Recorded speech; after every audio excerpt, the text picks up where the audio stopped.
સ્થાનિક સ્વરાજની ચૂંટણી પહેલા રાજીનામાનો દોર ભાજપ મહિલા મોરચાના પ્રમુખનું રાજીનામું અમદાવાદ શહેર મહિલા મોરચાના પ્રમુખનું રાજીનામું મહિલા મોરચા પ્રમુખ ગીતાબેન ભટ્ટાચાર્યનું રાજીનામું ગીતાબેન છેલ્લા 4 વર્ષથી ભાજપમાં પ્રાથમિક સદસ્ય તરીકે કામગીરી કરતા હતા ખેડા જિલ્લા મહિલા મોરચામાં સોશિયલ મીડિયાના કન્વીનર પણ રહી ચૂક્યા છે છેલ્લા 1 વર્ષથી ભાજપ મહિલા મોરચાના સક્રિય કાર્યકર્તા હતા ખેડા જિલ્લામાં મહિલા મોરચામાં સોશિયલ સાઇટ પર પેજ બનાવનાર પ્રથમ મહિલા કાર્યકર હતા ગીતાબેને અમદાવાદ નગરપાલિકાની ચૂંટણીમાં વોર્ડ નંબર 7 માં મેન્ડેટ માંગ્યું હતું જે ન મળતા રાજીનામું આપ્યું હોવાનું સામે આવ્યું રાજીનામું આપ્યા બાદ ગંભીર આરોપો પણ લગાવ્યા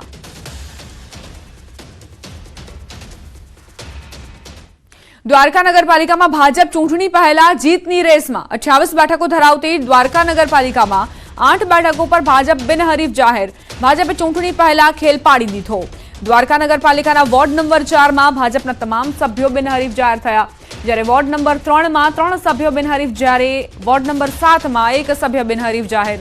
જેથી ભાજપમાં જશ્નનો માહોલ છવાયો છે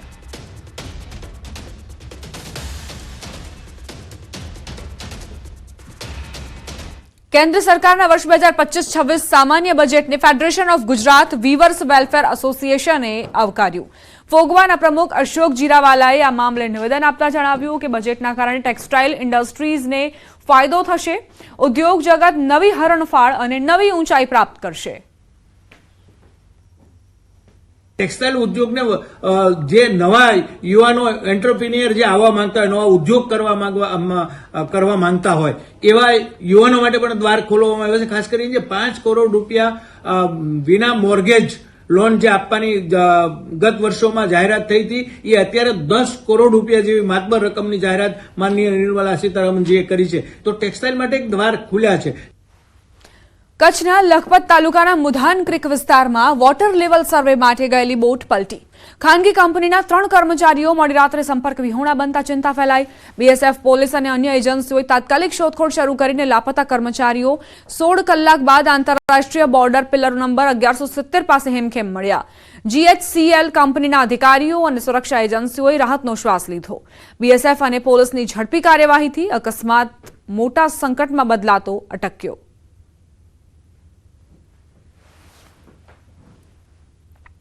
પોરબંદર જિલ્લામાં હાલમાં કેટલા પક્ષીઓ વસવાટ કરે છે અને કેટલા પક્ષીઓ દર વર્ષે અહીંના મહેમાન બને છે તેની અંદાજિત માહિતી મેળવી શકાય તે માટે પોરબંદરમાં સમગ્ર દેશમાંથી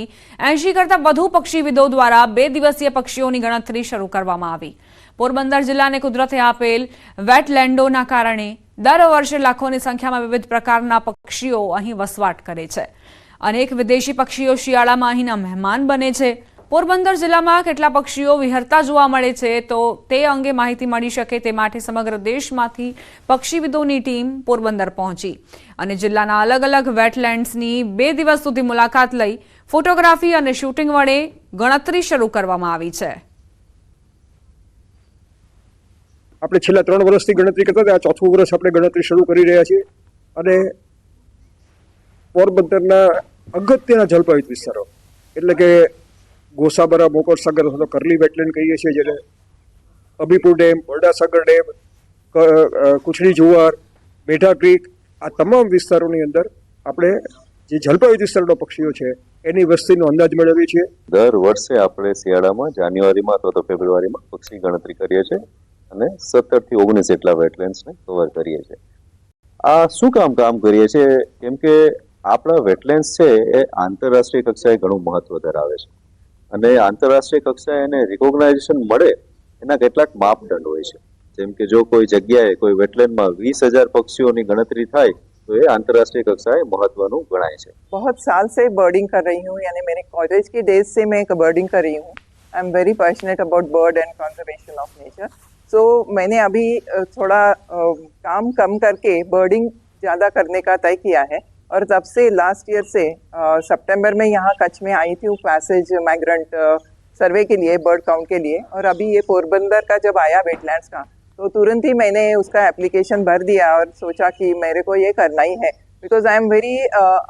because wetland is very important જ્યાં ડિફરન્ટ માઇગ્રેટરી બર્ડ્સ આવે છે કે જે બીજા ગુજરાતના અમુક